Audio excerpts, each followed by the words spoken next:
Welcome to J.O.K. Rosenberger, the world's finest specialty accounting firm, specializing in services to the insurance industry, accounting, compliance, consulting.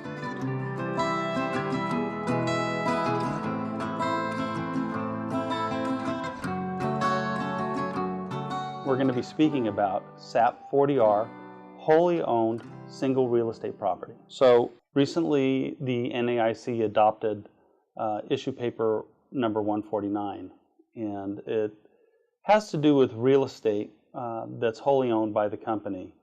Typically people have placed real estate into another company that's separate from the insurance company, and it would require that to be audited by an auditor like myself. So now you get to place this property in a single member LLC, and by so doing you get to treat it as if it is an invested in real estate asset and place it on the Schedule A.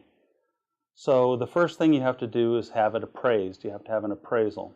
The second thing you have to do is have it be directly owned by the company. So it has to be in a single member LLC. And you can't have any apportionment of expenses between separate LLCs. It has to contain all of its own expenses. The interesting thing about this SSAP or this issue paper is that the property actually has to be right next door to one another in order for them to be considered a contiguous property. So that means you can have one property that's right next to the other property in this property area that you have. So you'd have to be one building next door to another building, and then all these buildings would then be in a contiguous property. If you had two separate buildings, that's just not going to work. If you had one in one city and one in another, those are not contiguous and should be in their own LLC.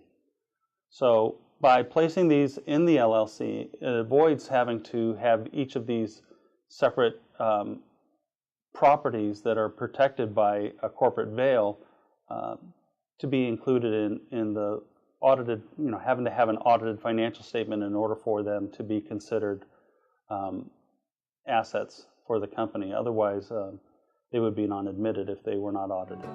Thank you for joining us on SSAP Chat. We look forward to seeing you in a future episode, and if you have a question, submit it to us on sapchat.com.